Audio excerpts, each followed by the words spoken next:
Hi, this is Jaya. In this video, we shall see the summary of A House for Mr. Biswas by V.S. Naipaul. This novel was published in 1961 and the story is set from a post-colonial perspective of the life of an Hindu-Indian man who lives in the British-owned and occupied Trinidad. This novel has won numerous awards and has been adapted as a musical, a radio drama, and a television show. The story goes like this. Mohan Biswas was born in Trinidad and Tobago, and his parents were Hindus from India who were living in the island of Trinidad.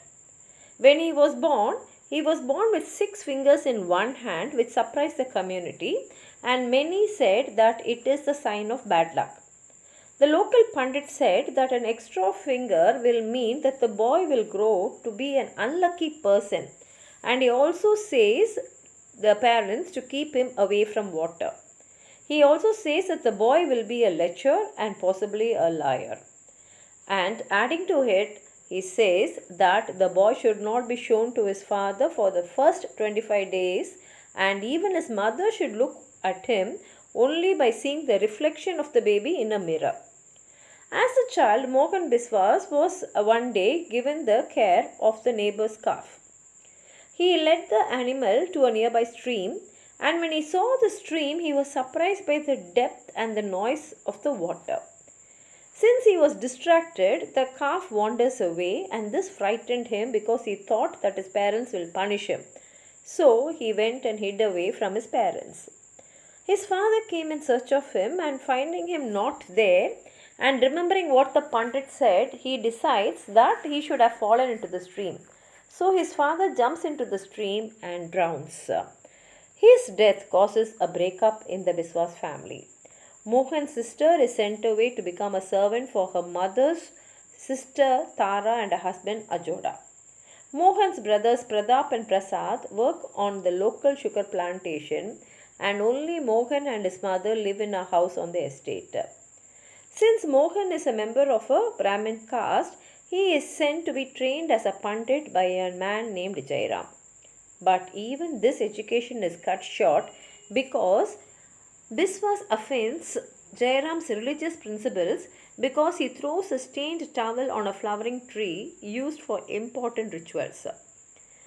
Ultimately, he is sent to work in a rum shop, but even there he is falsely accused of theft by the owner of the rum shop, Bandit.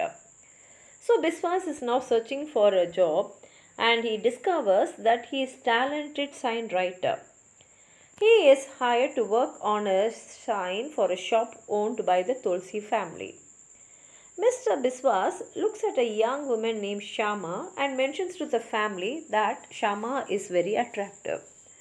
The Tulsi family is impressed that a Brahmin class man would want to marry Shama, so they hurriedly arrange the marriage.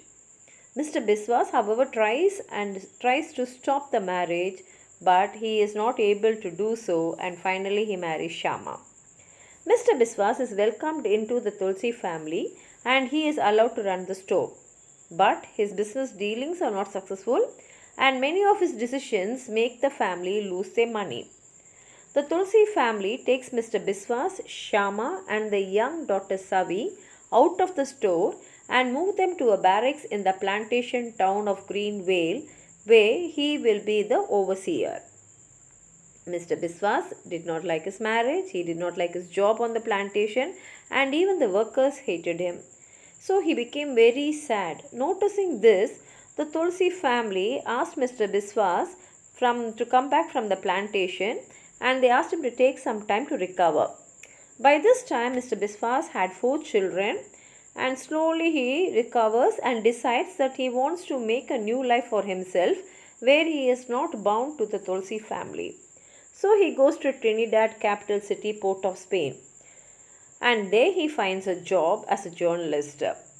The family which he left behind hears about his success and they are impressed. Shama invites Mr. Biswas to reunite, and he meets her at a house in the city owned by the Tulsi family. By this time, Mrs. Tulsi decides that her son Ovid should be sent to England to study and become a doctor. She leaves the house to make arrangements, and while she is away, Mr. Biswas really enjoys his freedom. But he is not able to enjoy the house for long because his brother-in-law Seth comes there and he starts making changes to the house. Seth's behavior, however, annoys many members of the Tulsi family and they all turn against him. Most of the family moves away from Seth to the large estate named Short Hills. Mrs. Tulsi becomes sick and several family members die. At this time, World War II breaks out and that influences the economy of Trinidad. The local buses become unavailable and the children struggle to get to their schools. Mr. Biswas is annoyed by this and he decides to change his life again. He returns to the Tulsi house in Port of Spain, living with Chinta, his sister-in-law, and her husband Govind. Another couple also joins them in the house, and now Mr. Biswas privately mocks them, referring to them as the Tuttles, as they enjoy the book of author W.C. Tuttle, whom Mr. Biswas considers to be a very poor writer. On the ground floor of the house, a widowed Tulsi family member runs a boarding school. At the newspaper, Mr. Biswas becomes an investigator and is placed in charge of whether individuals should be granted poor relief funds. The funds are designed to provide help to the neediest, most desperate people in Trinidad at a time of tough economic troubles. He does well to the point where he is eventually offered a role with the newly founded Community Welfare Department. He is even given a company car which wins him many plaudits among the Tulsi family members. Ovid returns from England with a medical degree. His arrival means that Mr. Biswas is told to leave the house for a while so Mrs. Tulsi can redecorate his room in preparation for Ovid's return. When Ovid returns, he is treated like a hero. His nephew Anand is pleased to see Ovid and he is particularly interested in his uncle's newfound political beliefs and they talk often about communism. Ovid becomes the de facto head of the family. His elevation grades with Anand and Mr. Biswas, who are soon told to move out of the house. Mr. Biswas learns about a house which is for sale and he convinces himself to buy it, craving the independence it will offer. He borrows money from Ajoda to buy the house, but once his family is moved in, he realizes that it is poorly constructed and that he has been tricked. In the final years of his life, his other children move abroad to study. He grows to respect Shama more and he, of course, suffers numerous heart attacks, the second of which leaves him limited in his mobility.